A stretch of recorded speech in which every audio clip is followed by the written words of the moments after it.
আমাদের খাদিজা এডিটিংয়ের সকল প্রকার পার্ট গল্প দেখতে আমাদের চ্যানেলটি সাবস্ক্রাইব করে পাশে থাকা বেল আইকনটিতে ক্লিক করে অল নোটিফিকেশন অন করে দিন। জ্যোতি, সে সন্ধ্যা থেকে সুযোগ খুঁজে যাচ্ছি তোর সাথে কথা বলার। কথা আর বলাই হলো না, এখনও সবার শেষেই খেতে আসলাম আমি। সব এই নুসুর জন্য এতক্ষণ ধরে ঘুমাচ্ছিল। সামান্তা আপু এই পর্যন্ত 3বার ডেকে এলো, বুঝলি? আমি হাসলাম নাবিলার কথা শুনে। নাবিলা ছটফটে স্বভাবই, একদম মন প্রাণ খুলে কথা বলে সবার সাথে। শুনেছি সামান্তাপু সেই প্রকৃতির, প্রচুর চঞ্চল আর প্রাণবন্ত। আর সেই চঞ্চল মেয়েটিকেই চোখের সামনে এমন নীরব হয়ে যেতে দেখে ক্ষণে ক্ষণেই অনুশোচনায় দগ্ধ হলাম আমি। আসলেই কি সবকিছু আমার জন্যই হয়েছে? আমিই দায়ী সবকিছুর জন্য? সবকিছু কি আমারই দোষ? জানি না, কিচ্ছু জানি না আমি। ঠোঁট নেড়ে উত্তরে বললাম, আমিও খাবার টেবিলে খুঁজেছি তোকে, ভাবলাম তুই বুঝি নেই বা আসবি না। তেমন না, আমি বরাবরই ছোট চাচির হাতের রান্না পছন্দ করি, তার হাতের খাবারের লোভ সামলাতে পারি না। কিন্তু নুসু তখন থেকে মরার মতো ঘুমাচ্ছিল, আম্মু আবার ওকে নিয়ে না আসলে বকতো তাই। আমি হাসলাম, নুসাইবার মুখে আলতো করে হাত রেখেই বললাম, তুই, নুসাইবা, নাফিসা আপু তিনজনই একদম একরকম দেখতে, দেখলেই বোঝা যায় তোরা তিনজনই বোন। নাবিলা হাসলো খিলখিলিয়ে, বলল, এই কথাটা গ্রামের বাড়িতে গেলেও তুই বলতি, এখনো বললি। এই পর্যন্ত তোর থেকে 1000বার শুনে ফেলেছি কথাটা। আমি মলিন হাসলাম। আরো কিছুক্ষণ ওর সাথে কথা বললাম, তারপর মিহু আপু বাসা থেকে বের হতেই দুজনে একসাথে সিঁড়ি বেয়ে উপরে উঠলাম। বাসায় এসে নিজের ঘরে ঢুকে বিছানায় গা এলিয়ে দিলাম। কিছুক্ষণ বিশ্রাম নিয়েই পড়তে হবে, না পড়লে তো আর জীবন চলবে না। দাদির স্বপ্ন পূরণ হবে না, আব্বাকে জবাব দেওয়া হবে না। বিষয়গুলো মাথার মধ্যে ঘুরতেই দ্রুত শোয়া ছেড়ে উঠে বসলাম। টেবিলের সামনে গিয়ে চেয়ার টেনে বসে পড়তে লাগলাম।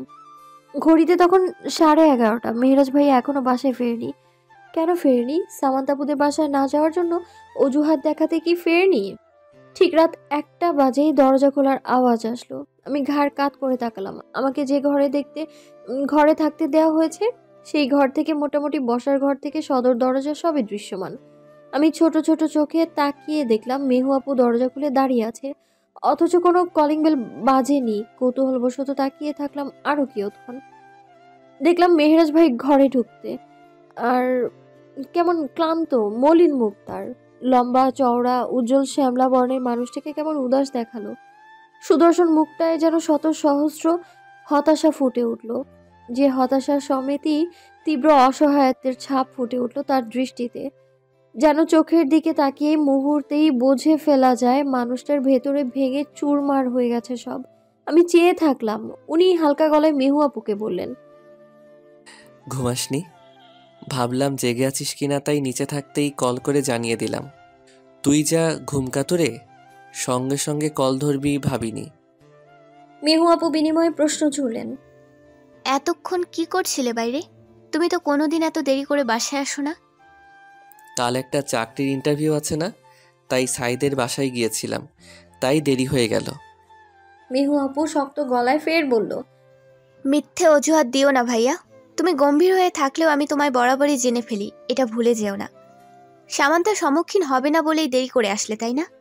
কিন্তু ছোট চাচি অনেক কষ্ট পেয়েছে। উনি তো তোমাদের মধ্যকার এসবের কিছুই জানেন না। মেহরাজ ভাই ঠোঁট গোল করে তপ্ত শ্বাস ছাড়লেন। আমি সবটা স্পষ্ট দেখতে পেলাম এই ঘর থেকে। রাতের নীরবতায় বসার ঘরের প্রত্যেকটা কথাও স্পষ্ট শুনতে পেলাম।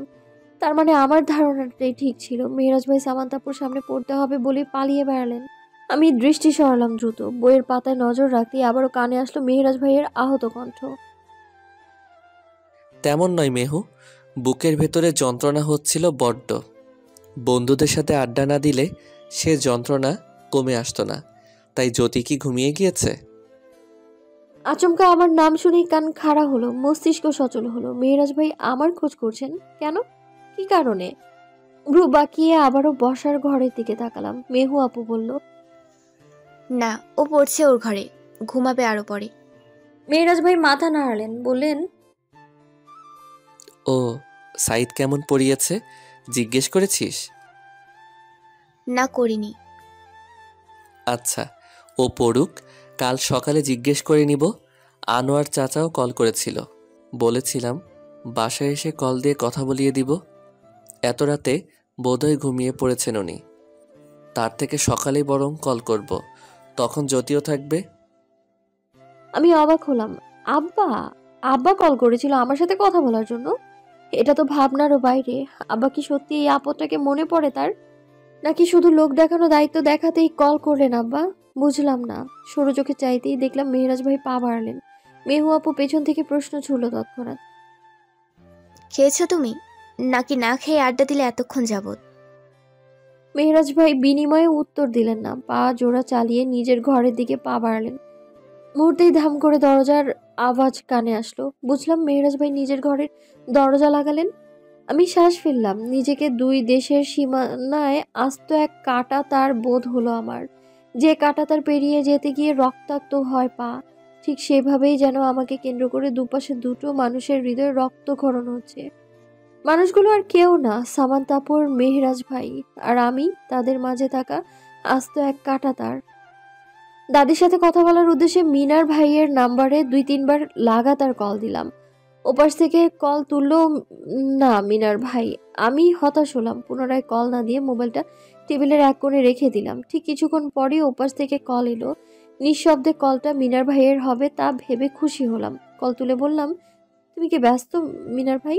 কল দিলাম কয়েকবার, তুললো না কল। মিনার ভাই উত্তরে বললেন, বাজারে আসছিলাম, বন্ধুদের সাথে আছি, কিছু বলবি? আমি হতাশ হলাম। মিনার ভাই বাজারে থাকলে দাদির সাথে আর কথা বললেই বা কি করে? চোখ ছোট ছোট করে উত্তর দিলাম, না তেমন কিছু না, ভেবেছিলাম দাদির সাথে কথা বলবো। কেমন আছো তুমি? বাড়ির সবাই ভালো আছে? মিনার ভাই ছোট করে উত্তর দিলেন। আছে। আমি আর কিছু বলার সময় পেলাম না। মিনার ভাই কিছুক্ষণ চুপ থেকে আবারও প্রশ্ন ছুড়লেন, তুই ভালো আছিস জ্যোতি? এমন আহ্লাদি প্রশ্নে বুক চিরে দীর্ঘশ্বাস এলো আমার। ইচ্ছে করলো বলতে, আমি ভালো নেই মিনার ভাই। নিজেকে প্রতি মুহূর্তে সদ্য জন্মানো আগাছার ন্যায় উপলব্ধি করছি আমি। বড্ড একা একা লাগছে এইখানে। দাদির কথা মনে পড়ছে খুব। দাদির শূন্যতা ভীষণভাবে অনুভব করছি, কিন্তু বলা হলো না। নির্বিকার চাহনিতে বাটন ফোনটার দিকে তাকিয়ে থাকলাম। তারপর হঠাৎই মেহরাজ ভাইয়ের গলা ঝাড়ার আওয়াজ আসলো কানে। আমি ফিরে চাইলাম। দরজার সামনে দাঁড়িয়ে গম্ভীর চাহনি নিয়ে আমার দিকে তাকিয়ে আছেন। জিবা দিয়ে ঠোঁট ভিজিয়ে কিছু বলার প্রস্তুতি নিতেই উনি প্রশ্ন ছুড়লেন, তুই কি ফোনে কথা বলছিস? কার সাথে কথা বলছিস? মিনার ভাই তখনও কল কাটেনি। আমি একবার মোবাইলের দিকে তাকিয়ে উত্তর দিলাম, মিনার ভাইকে কল দিয়েছিলাম। আপনার কি কিছু বলার আছে মেহরাজ ভাই? হ্যাঁ, একটু দরকার ছিল। আমি এক নজর তাকিয়ে মৃদু গলায় বললাম, একটু অপেক্ষা করুন মেহরাজ ভাই, আমি মিনার ভাইয়ের সাথে কথা বলেই আসছি। আমার কথাটা বোধহয় মেহরাজ ভাইয়ের মানে লাগলো। সবসময় বুক উঁচিয়ে এক ঝুড়ি মান নিয়ে থাকা মেহরাজ ভাই বোধহয় মিনার ভাইয়ের পরে তার সাথে কথা বলার বিষয়টা মেনে নিতে পারলেন না। মুহূর্তে মুখের ভাবমূর্তি বদলালো। চোখ মুখ গম্ভীর থেকেও গম্ভীর করে ধুমধাম পা ফেলে চলে গেলেন উনি। আমি এক পলক চাইলাম সেই দিক পানে। ছোট্ট শ্বাস ফেলে মোবাইল কানে নিয়ে আবারও বললাম, আমি ভালো আছি মিনার ভাই। তুমি বাড়ি পৌঁছবে কখন? বোধহয় বিকেল হবে। কেন? দাদির সাথে কথা বলবো। বাড়িতে গিয়ে একবার কল দিও মিনার ভাই, আমি অপেক্ষায় থাকবো। মিনার ভাই চুপ থাকলেন। কিছুক্ষণ পর কি বুঝে বললেন, এজন্যই এতবার কল করলি? আচ্ছা, বাড়ি গিয়ে কল দিব, রাখলাম। কথাটা বলেই কল কেটে দিল। মিনার ভাইয়ের শেষের কথাটা কেমন যেন অন্যরকম শোনালো। গলাটাও অন্যরকম বোধ হলো। মিনার ভাই কি অভিমান দেখালেন নাকি অভিযোগ করলেন বুঝে উঠলাম না। মোবাইলটা আগের ন্যায় রেখে দিয়েই রুম ছেড়ে বের হলাম। ঘড়ির কাঁটায় তখন সবে সকাল 9টা বাজে। মেহরাজ ভাইকে বসার ঘরে দেখা গেল না। মেহু আপু ঘরেও দেখা গেল না। বাধ্য হয়ে ওনার ঘরে উকি দিলাম। চোখে পড়লো গোছালো পরিপাটি ঘর। মেহরাজ ভাই বরাবরই বেশ গোছালো। ওনার চলন বলন থেকে সব কিছুতেই একটা গোছালো পরিপাটি ভাব আছে। এমনকি ওনার পা ফেলে ফেলে হাঁটাটাও বেশ গোছালো। এত পরিপাটি মানুষের ঘরটাও পরিপাটি হবে স্বাভাবিক। আমি এদিক ওদিক চাইলাম, মেহরাজ ভাইকে দেখা গেল না। দুবার ডাকলামও, সাড়াই এলো না। অবশেষে পা ফেলে ওনার ঘরে ঢুকলাম। টেবিলের উপর এক ঝাঁক রং বেরঙের কাগজ। গাঢ় দৃষ্টিতে চাইতে বুঝলাম এগুলোকে কাগজ বলা যায় না, শুধু বলা যায় সুন্দর হাতের লেখনীতে চিঠি, সঙ্গে সামান্তাপুর হাজার খানেক ছবি, সব দুমড়ানো মোচড়ানো অবস্থায় পড়ে আছে। আমি অবাক হয়ে আরো দুপা এগোলাম। হাজারটা চিঠি, হাজারটা ছবি, হাজারটা শুকনো ফুল, সবই বড্ড অযত্নেই যেন ফেলে রেখে গেলেন মেহরাজ ভাই। কিন্তু কেন এইভাবে রাখলেন? দীর্ঘশ্বাস ফেললাম। মেহরাজ ভাইকে না পেয়েই রুম ছেড়ে বেরিয়ে এলাম দ্রুত। সঙ্গে সঙ্গে মিহু আপুর সম্মুখীন হলাম। আপু উৎসুক চাহনিতে চেয়ে প্রশ্ন ছুড়লেন, তুই কি ভাইয়াকে ডাকলি? ভাইয়াকেই খুঁজতে গেলি ওর ঘরে? ভাইয়া তো বেরিয়ে গেল, যদিও আরো পরে বের হওয়ার কথা ছিল, কিন্তু হঠাৎই কি হলো বের হয়ে গেল দেখলাম। আমি ভ্রু কুঁচকে ফেললাম। বেরিয়ে গেল কেন? ওনার কি যেন দরকার ছিল আমার সাথে। তবে মিনার ভাইয়ের সাথে কথা বলছি দেখে কি দরকারটা না বলে চলে গেলেন? কিন্তু কেন? উনি কি রাগ করেছেন এতে? নিজের বোকা বোকা ভাবনায় পর মুহূর্তে নিজেকে ধমক দিলাম। রাগ করবেন কেন? রাগ কি যার তার উপর করা যায়? আমি মেহু আপুর দিকে তাকিয়ে প্রশ্ন করলাম, কেন? মেহু আপু উত্তর দিলেন, ভাইয়ের ইন্টারভিউ আছে, হয়তো তাই। আমি মাথা নাড়লাম। তারপর আবারও ঘরে এলাম। চোখ বুজে ভাবলাম, এই সম্পর্কে ভবিষ্যৎ কি? আমি কি অনেকটা বোঝার মতোই হয়ে রইলাম না এই বাসায়? মেহরাজ ভাই শুধু শুধু আমার দায়িত্ব বহন কেন করবেন? কেনই বা আমি আগাছার মতো পড়ে থাকবো এখানে? ভাবলাম অনেকক্ষণ। তারপর মনকে বুঝালাম, টেস্ট পরীক্ষার আর 1.5 মাস। তখন বাড়ি গেলে দাদিকে পড়ালেখার অজুহাত দেখিয়ে থেকে যেতে হবে, তবুও স্বস্তি মিলবে। দিন শেষে বোঝানো তো যাবে নিজেকে, আমি বোঝা হয়ে থাকছি না। মেহু আপু তার ভার্সিটির উদ্দেশ্যে বেরিয়ে গেলেন। সীমাপাও রান্না করে রেখে চলে গেলেন দুপুরের আগেই। বাকি থাকলাম আমি। সেই দুপুর থেকে বিকাল পর্যন্ত একা একা বাসায় থেকে উদাস হলাম। কয়েক ঘন্টা বই খাতায় মনোনিবেশ করে কাটালেও এবার একা বোধ হলো। জানালার দাঁড়ে দাঁড়িয়ে বাইরের আকাশ দেখলাম, বিশাল নীল আকাশ। তার মাঝে শুভ্র মেঘের খেলা ভীষণ চমৎকার দেখালো। নির্বিকারভাবে বেশ কিছুক্ষণ সে চমৎকার দৃশ্যে তাকিয়ে থাকতেই কলিং বেল বাজলো। আমি পা চালিয়ে দ্রুত দরজা খুললাম। মুহূর্তেই চোখে পড়লো শুভ্র রঙের শার্ট পরিহিত মেহরাজ ভাইকে। চোখ মুখ বরাবরের ন্যায় শান্ত, গম্ভীর। আমি এক পলক তাকিয়ে প্রশ্ন ছুড়লাম, কেমন হয়েছে আপনার ইন্টারভিউ? মেহরাজ ভাইয়ের সোজাসাপটা উত্তর, হবে না চাকরিটা। আমি আর কিছু বললাম না, চুপচাপ নিজের ঘরে পা বাড়াতে নিতেই মেহরাজ ভাই আবারও বলল, দাঁড়িয়ে যা, কথা আছে। আমি দাঁড়ালাম। পেছন ফিরে একবার তাকাতেই উনি বললেন, আনোয়ার চাচা কাল এবং আজ 2 দিনই কল দিয়েছেন, তোর সাথে কথা বলার জন্যই কল দিয়েছেন। তোর নাম্বার মিনারের কাছে আছে, অথচ তোর বাবার কাছে নেই। অদ্ভুত। আমি দীর্ঘশ্বাস ফেললাম। বাদবাকি বাবা মেয়ের মতো যদি আব্বার সাথে আমার সম্পর্ক থাকতো, তবে অবশ্যই আমার নাম্বার আব্বার কাছেও থাকতো। কিন্তু আব্বার সাথে আমার সম্পর্কটা তো স্বাভাবিক নয়। আব্বা তো কোনো কালেই আমায় ভালোবাসতে পারলেন না। তবে মেয়েকে বিয়ে দিয়ে হঠাৎ এত ভালোবাসা দেখানোর মানেটা কি? আমি তাচ্ছিল্য নিয়ে হাসলাম। উত্তরে বললাম, আব্বা আমার নাম্বার দিয়ে কি বা করতো, তাই ওনার কাছে নেই। মিনার তোর ফুফাতো ভাই, ওর যদি তোর নাম্বারের প্রয়োজন থাকে তবে তোর বাবারও আছে। না হলে উনি 2 দিনে 2-3 বার কল করে তোর খোঁজ নিত না। আর উনি তো তাও খোঁজ নিলেন। তুই কেমন ফুফাতো ভাইকে কল করে খোঁজ নিতে পারলি, বাবাকে কল করে খোঁজ নিতে পারলি না? মেহরাজ ভাইয়ের কথা ভালো লাগলো না আমার। আচমকাই বলে উঠলাম, আপনার মোবাইলে কল করাতে বিরক্ত হয়েছেন এটা বললেই তো হয়ে যায় মেহরাজ ভাই, সমস্যা নেই। আমি আব্বার সাথে কথা বলে নিব, আর এটাও বলে দিব আপনাকে যেন আর কখনো কল না করে। তবে আব্বা যে আমার কথা খুব একটা মানেন এমনটাও নয়। ভবিষ্যতে আবারও কল দিলে আমি দুঃখিত মেহরাজ ভাই। মেহরাজ ভাই চোয়াল শক্ত করলেন, মুখ টান টান করে আমার দিকে তাকিয়ে দাঁতে দাঁত চেপে বললেন, অসহ্যকর, তোর সাথে কথা বলাটাই বোকামো। আমি ঘন ঘন নিঃশ্বাস নিলাম। রাগ হলো সামনের মানুষটার প্রতি, তীব্র জেদ জন্মালো ভেতরে ভেতরে। মেহরাজ ভাই অবশ্য সে রাগ জেদের কিছুই বুঝে উঠলেন না। উনি মোবাইল বের করে কল লাগালেন আব্বাকে। আমার দিকে শীতল চাহনিতে তাকিয়ে ঠান্ডা গলায় শুধালেন, চুপচাপ এখানে দাঁড়িয়ে থাকবি। চাচা কল রিসিভ করা মাত্রই কথা বলবি, এর অন্যথা আমি চাইছি না এই মুহূর্তে। আমি আঁতকে উঠলাম। এমন ঠান্ডা গলায়ও কেউ শাসাতে পারে? উনি পারেন। আমি স্থির পায়ে শান্ত হয়ে দাঁড়ালাম। মুহূর্তের মধ্যেই আব্বা কল ধরলেন। ওপাশ থেকে আব্বা ভরাট গলায় বলে উঠলেন, রাজ, বাসায় গেছো তুমি? আমি চোখ বড় বড় করে চাইলাম। মুহূর্তেই অনুভব করলাম আব্বার প্রতি আমার একরাশ অনীহা। মস্তিষ্ক ফাঁকা বোধ করলাম। কি বলবো আব্বার সাথে? আদৌ আব্বার সাথে কি আমার কোনো কথা বলার মতো আছে? আব্বার ঘাড় থেকে তো বোঝার ভার নেমেই গেল। তবুও কেন কল করলেন আব্বা? দায়িত্ব দেখাচ্ছেন নাকি লোক দেখানো ভালোবাসা? আমি বার কয়েক নিঃশ্বাস ফেলে চেয়ে থাকলাম। মেহরাজ ভাই সালাম দিয়ে আব্বাকে বললেন, জ্যোতি আমার সামনেই আছে চাচা, কথা বলুন। কথাটা বলেই মেহরাজ ভাই মোবাইল এগিয়ে দিলেন আমার দিকে। কাপা হাতে মোবাইলটা এগিয়ে নিতেই আব্বা বলে উঠল, জ্যোতি, ভালো আছিস? আমি হতভম্ব হয়ে তাকালাম। একটা মেয়ে হওয়া সত্ত্বেও আব্বা কোনোদিনও আমায় এইভাবে বলেনি, কোনোদিনও এইভাবে জানতে চাননি আমি ভালো আছি কিনা। তবে আজ হঠাৎ ভেতরে ভেতরে আবেগে আপ্লুত হয়ে বাইরে আমি কঠিন থাকলাম। গলা ঝেড়ে উত্তর দিলাম, খারাপ থাকার কথা কি আব্বা?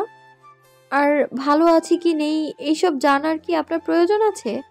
অপ্রয়োজনীয় প্রশ্ন না করাই তো ভালো আব্বা।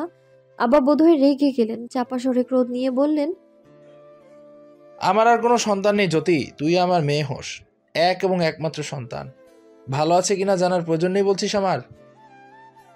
আব্বার রাগ এখনো আগের মতোই আছে দেখে তাচ্ছিল্য নিয়ে হাসলাম। বাড়িতে থাকলে হয়তোবা আব্বার বলিষ্ঠ হাতে থাপ্পড়ের ভয়ে চুপ থাকতাম আমি, কিন্তু সেই ভয় আর কাজ করলো না। বুক চিরে আসলো তীব্র তাচ্ছিল্য। বললাম, ভালো থাকার জন্যই তো বিয়ে দিয়েছেন আপনারা বড়রা বুঝে শুনে, খারাপ থাকার জন্য তো আর দেননি, তাই না? তোর কথার ধরন বদলেছে। আব্বা আগে তো বাড়িতে থাকাকালীন কোনোদিনও জানতে চাননি কেমন আছি। তখন তো আপনার চোখের সামনেই ছিলাম। এখন এত দূরে আসার পর জানতে চাইছেন, তাই হয়তোবা কথার ধরনটাও বদলেছে। আব্বা চুপ থাকলেন, পর মুহূর্তেই বললেন, রাজ বলল তোর কাছে নাকি মোবাইল আছে। উত্তর দিলাম, দাদি দিয়েছিলেন সেদিন। আপনাকে কল করলে বিরক্ত হবেন কিনা তাই আর কল দেওয়া হয়নি আব্বা। আচ্ছা রাখলাম, ভালো থাকিস। আব্বার শেষ কথায় কান্না পেল আমার। ভালো থাকিস কথাটুকুও যেন আব্বার থেকে পাওয়া বড় কোনো প্রাপ্তি আমার। আব্বার আদর স্নেহ না পাওয়া মেয়েগুলো বোধহয় এইভাবেই আব্বাদের এইটুকু কথার জন্য ছটফট করে। এইটুকু কথোপকথনই তো আবেগে আপ্লুত হয়। আমি অবশ্য কাঁদলাম না, দ্রুত প্রশ্ন ছুড়ে জিজ্ঞেস করলাম, আপনি ভালো আছেন আব্বা? আব্বা চুপ থাকলেন, তারপর কি বুঝে গম্ভীর স্বরে উত্তর দিলেন, হ্যাঁ। ব্যাস এইটুকুই। তারপর আব্বা কলটা কেটে দিলেন। আমি নিষ্প্রভ হয়ে চেয়ে রইলাম। আব্বার থেকে এইটুকু কথাও আমার ভাবনার বাইরে ছিল। এইটুকু আগ্রহ আমার কাছে আকাশ সমান ছোঁয়া মনে হলো, কিন্তু সেই অনুভূতি দেখাতে পারলাম না কাউকেই। মোবাইলটা মেহরাজ ভাইয়ের দিকে এগিয়ে দিয়ে স্পষ্ট গলায় বললাম, আপনার মোবাইল মেহরাজ ভাই। মেহরাজ ভাই হাত বাড়িয়ে মোবাইলটা নিলেন, গম্ভীর স্বরে বললেন, বাবা মায়ের সাথে আরও নম্রভাবে কথা বলা উচিত জ্যোতি। যাদের বাবা মা নেই তারা দুই বেলা মনের মধ্যে ইচ্ছে পোষণ করেও কথা বলতে পারে না বাবা মায়ের সাথে, বাবা মায়ের কণ্ঠ শুনতে পায় না। সেদিক থেকে তোর বাবা আছে এটা ভেবে সুখী হওয়া উচিত তোর। শত হোক দিন শেষে উনি তোর বাবা। আমি চুপচাপ শুনে গেলাম সবটা। মেহরাজ ভাই কি করে বুঝবে আমার এভাবে কথা বলার মানে? কিভাবে বুঝবে কেন এরকম ভাবে কথা বললাম? উনি তো আর দেখেননি আমার প্রতি আব্বার তীব্র রাগ, তীব্র ক্ষোভ, বলিষ্ঠ পুরুষালী হাতে সেই ছোট্ট জ্যোতির গালে চড়। দেখেছেন কি? দেখেননি তো, তবে কি করে বুঝবে সে? কথাগুলো ভেবে মুখ চোখ টান টান করে ঠায় বসে রইলাম বসার ঘরে। আব্বার প্রতি রাগ জেদ স্মরণ হতেই তীব্র অভিমান জন্মালো আম্মার প্রতি। আম্মা এমনটা কেন করলো? কেন? মেহরাজ ভাই নিজের ঘরে গেলেন। কিয়ৎক্ষণ পর আবারও বের হলেন ঘর থেকে, তবে হাতে করে ছোট এক থলে নিয়ে। থলের এক কোনায় বেরিয়ে আসা কাগজগুলো দেখে আমি নিশ্চিত হলাম এগুলো ওনার টেবিলের উপর থাকা সেই রং বেরঙের চিঠিগুলোই, হয়তো সামান্তা আপুরিয়ে দেয়া সবগুলো চিঠি। এগুলো নিয়ে যাচ্ছেন কোথায় মেহরাজ ভাই? আপুকে ফেরত দিতে? মেহরাজ ভাই পুনরায় সেই থলে ভর্তি চিঠিগুলো নিয়ে ফেরত আসলেন। এদিক সেদিক তাকিয়ে বসার ঘরে ঠায় বসে থাকা আমার দিকে চাইলেন একবার, গম্ভীর স্বরে বলে উঠলেন, জ্যোতি, লাইটার আছে না রান্না করে? এনে দে তো। আমি সচেতন হয়ে চাইলাম, লাইটার চাইলেন কেন? তবে কি সব চিঠিগুলো পুড়িয়ে দেবেন উনি? এতদিনের প্রেমপত্র, এতদিনের স্মৃতি পুড়িয়ে ছাই বানাবেন? বিস্মিত হলাম, উঠে দাঁড়িয়ে বললাম, কেন? মেহরাজ ভাই নিজের দাম্ভিকতা বজায় রেখে গম্ভীর গলায় শুধালেন, প্রয়োজন ছিল, দিতে পারবি না? আমি উত্তর দিলাম না। পা বাড়িয়ে রান্নাঘরে গেলাম। তারপর লাইটারটা এনে ওনার হাতে দিতে উনি ধূপ ধাপ পা ফেলে বেরিয়ে গেলেন। আকস্মিক আমার কি হলো বুঝলাম না। কৌতূহল নিয়ে চাইলাম উনি কোথায় যাচ্ছেন। তারপর কি বুঝেই ওনার পিছু পিছু ছাদ অব্দি গেলাম। মেহেরাজ ভাই আমাকে তার পিছু পিছু দেখে বিশেষ প্রতিক্রিয়া দেখালো না। নির্লিপ্ত চাহনিতে একবার তাকিয়ে ঝুঁকে গিয়ে ছাদের খসখসে ফ্লোরে থলেটা রাখলেন। তারপর হাঁটু গেড়ে বসলেন তার পাশে। একে একে থলেটা থেকে সমস্ত ছবি, সমস্ত চিঠি, সমস্ত চিরকুট আর হাজার খানেক শুকনো ফুল বের করে স্তূপ জমালেন। দেরি না করে মুহূর্তেই আগুনের কমলার শিখায় জ্বালিয়ে দিলেন সেই স্তূপ। আমি নির্বিকার চোখে চেয়ে আছি। সমস্তটা পর্যবেক্ষণ করলাম আমি কেবল। চোখের সামনে তাদের এত বছরের প্রণয়ী স্মৃতির বিনাশ দেখে আঁতকে উঠলাম আমি। মেহেরাজ ভাই বরাবরই কঠিন, তাই বলে এতটাই কঠিন যে প্রেয়সীর প্রণয়ী স্মৃতিটুকু মুছে দিতে দুবার ভাবলেন না? কই, আমি তো পারিনি। মেহেরাজ ভাইয়ের প্রতি তীব্র ঘৃণা রেখেও তো আমি মেহেরাজ ভাইকে নিয়ে লেখা ডায়েরিটা পুড়িয়ে ফেলতে পারিনি, মুছে দিতে পারিনি সেই প্রথম অনুভূতির অস্তিত্ব। তাকালাম আমি, বার কয়েক পলক ফেলে অস্ফুট স্বরে বলে উঠলাম, পুড়িয়ে দিলেন ওসব? মেহেরাজ ভাইয়ের মুখ আগের মতোই টান টান। জ্বলন্ত অগ্নিশিখার দিকে স্থির চোখে চেয়ে থাকলেন উনি। ঠোঁট নাড়িয়ে শান্ত স্বরে উত্তর দিলেন, স্মৃতি মানুষকে পোড়ায় জ্যোতি। যে স্মৃতি বহন করে সুখ করানো যায় না, সেই বিষাদ স্মৃতি ধ্বংস করে নেওয়াটাই বুদ্ধিমানের কাজ। আমি ক্ষীণ দৃষ্টিতে তাকালাম। মেহেরাজ ভাই কঠিন এটা আমার জানা ছিল। জীবনের এই পর্যন্ত ওনাকে কখনো আবেগে গা ভাসাতে দেখিনি, অনুভূতিতে পা পিছলে যেতে দেখিনি কখনো। কিন্তু তাই বলে এতটা স্বার্থপর হওয়া আসলেই উচিত? যে মেয়েটা তার সমস্তটা দিয়ে ভালোবাসলো ওনাকে, সে আজ কেবল ওনার কাছে এক বিষাদের স্মৃতি। কেবলই সেটুকু হলেও বোধহয় ঠিক ছিল। কিন্তু উনি তো সেই মেয়েটাকে সমস্ত পাগলামোর, সমস্ত ভালোবাসাময় স্মৃতি এক মুহূর্তে পুড়িয়ে দিতেও দুবার ভাবলেন না। এতটা কঠোর তার হৃদয়। অবশ্য ওনার হৃদয়ে যদি আবেগ অনুভূতির মূল্যই থাকতো, তবে সরেসে এক কিশোরীর পায়ে কাচের টুকরোর আঘাত হেনে রক্তরাঙা করতে পারতো পুকুরের সিঁড়ি। যদি ওনার হৃদয় কঠোরই না হতো, তবে কি এক যুবতী মেয়েকে তার চরিত্রের অপমানে ডুবিয়ে এক ঝাঁক লোকের মাঝে রেখে নিশ্চিন্তে চলে যেতে পারতেন? কথাগুলো ভেবে ওনার প্রতি এক রাশ তাচ্ছিল্য এসে ভর করলো ক্ষণিকে। সত্যি উনি স্বার্থপর, আমার দেখা সব থেকে স্বার্থপর মানুষ উনি। ঠোঁট চেপে বলেও ফেললাম কথাটা। আপনি অনেকটা স্বার্থপর মেহেরাজ ভাই। সুখ কুড়ানোর আশায় মুহূর্তেই ভুলে গেলেন সব স্মৃতি। আপনার কাছে কেবল নিজের ভালো থাকাটাই মূল্যবান, তাই না? মেহেরাজ ভাই একদম শান্ত চাহনিতে চাইলেন আমার দিকে। আমি চমকে গেলাম সেই চাহনিতে চোখ রেখে। কি ভীষণ লাল টকটকে চোখ জোড়া, আর কি ভীষণ শান্ত স্থির চাহনি। উনি বললেন, তুই বোকা জ্যোতি। স্মৃতির আড়ালেও স্মৃতি থাকে, ভালোবাসার আড়ালেও ভালোবাসা থাকে। সব যে প্রকাশ করা যায় তেমন নয়। আমি প্রকাশ্যের স্মৃতিগুলো মুছে দিলাম জীবন থেকে। গোপন রাখা স্মৃতিগুলো মন থেকে মুছে ফেলা কি এত সহজ? কেউ কি পারে মনের স্মৃতি নিজ থেকে মুছতে? আমি নির্বিকার তাকিয়ে থেকে স্পষ্ট গলায় বলে উঠলাম মুহূর্তে, যে স্মৃতি মন থেকে মোছা যায় না, সেই স্মৃতি বাস্তবে মুছে দিয়ে আপনি সুখের আশা রাখছেন? এটা বোকামো নয়? যদি মনের মধ্যে সেই স্মৃতি না থাকতো, তবে বোধহয় পারতেন। মেহেরাজ ভাই দৃষ্টি সরালেন, ভরাট গলায় শুধালেন, আমি কখনো কোনো কিছু নিয়ে আশা রাখি না, এখনো আশা নেই কোনো কিছু নিয়ে। স্মৃতিগুলো পুড়িয়ে দিয়েছি, কারণ এসবের এখন আর কোনো অস্তিত্ব নেই। অস্তিত্বহীন জিনিস আবর্জনা ব্যতীত আর কিছুই নয় আমার কাছে। সামান্তাপু আপনার কাছে আবর্জনা? ওনার তো কোনো দোষ নেই মেহেরাজ ভাই, এমনিতেই কষ্ট পাচ্ছে, আরো পাবে। পাওয়া উচিত। ভালোবাসলে বিশ্বাস থাকতে হয়, যেখানে বিশ্বাস থাকে না সেখানে ভালোবাসা ঠুনকো। ও আমাকে পুরোপুরি না জেনেই ভালোবেসেছে, আর পুরোপুরি না জেনেই ভালোবাসা হারিয়েছে। সবটা ওর জন্যই। সেক্ষেত্রে কষ্ট পাওয়া দোষের কিছু নয়। প্রিয় মানুষের কষ্ট দেখেও কিচ্ছু যায় আসে না ওনার।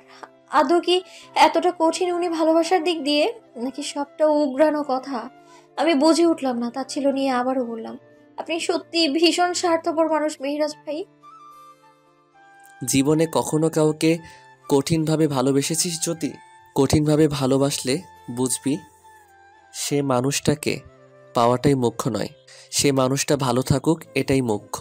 আর তার জন্য যদি স্বার্থপরও হতে হয় তবে স্বার্থপর হওয়াটা অনুচিত নয়। আকস্মিক উত্তরে আমি হতভম্ব হয়ে দাঁড়িয়ে রইলাম। জীবনে কঠিনভাবে ভালোবেসেছি কিনা কাউকে প্রশ্নটা মস্তিষ্কে ছুড়ে দিতেই উত্তর এলো, হ্যাঁ ভালোবেসেছি। ভালোবেসেছি বলেই তো তাকে ঘৃণায় বেঁধেছি আমি। ভালোবেসেছি বলেই শ্রদ্ধা করেছিলাম। ভালোবেসেছি বলেই তো তার স্বার্থপরতা মানতেও আমার হৃদয়ে বাঁধলো। কিন্তু আমার ভালোবাসা কি এত কঠিন ভালোবাসা? হয়তো না। আমার ভালোবাসা বরাবরই সীমিত। আমি কখনো চাইনি উনি আমার হোক, কিংবা ওনাকে আমার পেতে হবে। তবুও আড়াল হতে তাকে অনুসরণ করেছি, শ্রদ্ধা করেছি, ঠিক তেমনই আড়াল থেকে ঘৃণাও করেছি আমি তাকে। আমার ভাবনার সমাপ্তি ঘটলো ছাদের উপর জ্বলতে থাকা কমলা রঙের আগুনের শিখারও। ক্ষণিকের মধ্যে সব ছবি, সব চিঠি, সব চিরকুট পুড়ে পরিণত হলো কালচে ছাইয়ে। মেহেরাজ ভাই তখনও নিশ্চুপ হয়ে সেখানেই বসে রইল। আমি আর দাঁড়ালাম না, ঘুরে পেছন ফিরলাম দ্রুত। তারপর পা বাড়িয়ে ছাদের দরজার কাছে যেতেই অবাক হলাম। সামান্তাপুর টলমল চোখের অশ্রু গড়িয়ে পড়তে দেরি করলো না। ধবধবে ফর্সা সাদা শরীরটা যেন সেই অশ্রুর সাথে তাল মেলাতেই কেঁপে কেঁপে উঠল। আমি হতবাক হয়ে চেয়ে থাকতেই উনি বলে উঠলেন, এমনটা কেন হলো জ্যোতি? কেন হলো এমনটা? আমি পারছি না সহ্য করতে কিছু। আমি বাঁচতে পারছি না। সামান্তাপুর কথায় আমি নির্বিকার হয়ে দাঁড়িয়ে রইলাম। সত্যি কি প্রিয় মানুষকে অন্য কারোর সাথে সহ্য করা কোনো নারীর পক্ষে সম্ভব নয় বোধ হয়। হয়তো আমিও পারতাম না, হয়তো সামান্তাপুর মতো কাঁদতে পারতাম না বোধ হয়, কিন্তু দুঃখ প্রকাশও তো করা হয়ে উঠতো না। আহ্লাদি কণ্ঠে বোধহয় বলতেও পারতাম না আমি বাঁচতে পারছি না। তবে এইটুকু জানি আমার হৃদয়েও রক্তক্ষরণ হতো, আমারও কষ্ট হতো। সেখানে নরম মনের সামান্তাপুর তো কষ্ট হওয়া অস্বাভাবিক কিছু নয়। যে স্থানে উনি নিজে থাকবেন এই স্বপ্নটাই দিনের পর দিন বুনে এসেছেন, সেই স্থানে আমাকে মেনে নেওয়া কঠিনই হওয়ার কথা। আমি ছোট্ট শ্বাস ফেলেই বললাম, যে পুরুষটাকে ভালোবেসেছেন সে নিষ্ঠুর পুরুষ, তার হৃদয়টা কঠোর। সে কঠোর পুরুষের সান্নিধ্যে থাকার জন্য এতটা ভেঙে পড়লে চলবে আপু? কাঁদবেন না আপু। আপুর ঠোঁট কামড়ে কান্না আটকানোর চেষ্টা করলেন, কিন্তু পারলেন না। পর মুহূর্তে ডুকরে কেঁদে উঠে বলে উঠলেন, ছোটবেলা থেকে আমি যা চেয়েছি তাই পেয়েছি জ্যোতি। কখনো নিজের কোনো জিনিস অন্য কারো ছোঁয়া পেতে দেইনি। এমনকি নিজের বাবা মাকেও কখনো কারোর সাথে ভাগ করিনি। এজন্যই আমার কোনো ভাই বোনও নেই। কিন্তু জীবনের আসল খেলাটা এসে আমি হেরে গিয়েছি। আসল জিনিসটাই আমি হারিয়ে ফেলেছি। আসল মানুষটাই অন্য কারো হয়ে গিয়েছে, তোমার হয়ে গিয়েছে। চোখের সামনে এই নির্মম সত্যটা আমায় বাঁচতে দিচ্ছে না। আমি মরে যাচ্ছি আমি জ্যোতি। কাল রাতে ভীষণ করে আত্মহত্যার চেষ্টা করেছি, কিন্তু সাহস হয়ে ওঠেনি আমার জ্যোতি। আমি খুব ভীতু, নিজেকে শেষ করতে পারিনি। আমি বিস্মিত হলাম। পৃথিবীটা সত্যিই অদ্ভুত। কত মানুষের জীবনে কত সমস্যা, কত দুঃখ, তবুও বেঁচে থাকে প্রতিনিয়ত সেই সব দুঃখ হৃদয়ে নিয়ে। আর সেই পৃথিবীতে কেউ কেউ আবার অন্য এক মানুষের জন্য জীবন বিসর্জন দেয়। জানি দুঃখ হয়, কষ্ট হয়, সেই মানুষটাকে ছাড়া দম বন্ধ লাগে, কিন্তু তাই বলে অন্য একজনের জন্য নিজের জীবন ত্যাগ করবে? নিজের বাবা মা কিংবা আপন মানুষদের কথা না ভেবে শুধু একটা মানুষের অভাবে তারা বাঁচতে পারে না? আর যাদের জীবনে প্রতিটা বাঁকে বাঁকে দুঃখ, প্রতিটা বাঁকে বাঁকে সমস্যা, তাদের কি করা উচিত তবে? সামান্তা বোধহয় বাস্তবতার সম্মুখীন হয়েছেন কম, তাই একটা দুঃখকেই নিজের জীবনের বেঁচে না থাকার একমাত্র কারণ হিসেবে বেছে নিয়েছেন। অথচ পৃথিবীতে শত সহস্র মানুষ প্রতিনিয়ত হাজার হাজার দুঃখ, হাজার হাজার সমস্যার সম্মুখীন হয়েও দিন শেষে বেঁচে থাকার জন্য একটু আলো খুঁজছে, বেঁচে থাকার আপ্রাণ চেষ্টা চালিয়ে যাচ্ছে প্রতিনিয়ত। কথাগুলো ভেবেই নিশ্চুপ দাঁড়িয়ে থাকলাম। বিপরীতে উত্তর দেওয়ার মতো কি আসলেই আমার কাছে কোনো কথা আছে? নেই। দৃষ্টি সরিয়ে ছাদের দিকে তাকাতেই দেখতে পেলাম ঠাই বসে থাকা মেহেরাজ ভাই নড়ে চড়ে উঠলেন। সদ্য নিভে যাওয়া আগুনের উত্তপ্ত ছাইগুলো নির্বিকারভাবে মুঠোয় চেপে ধরলেন উনি। তারপর উঠে দাঁড়িয়ে ছাদের কার্নিশ ঘেঁষে দাঁড়িয়ে ছুঁড়ে দিলেন নিচে। একে একে পুড়ে ছাই ফেলে দিলেন, জায়গাটা পরিষ্কার করলেন। তারপর আর দাঁড়ালেন না, পা বাড়িয়ে আমাদের দিকে এগিয়ে এলেন।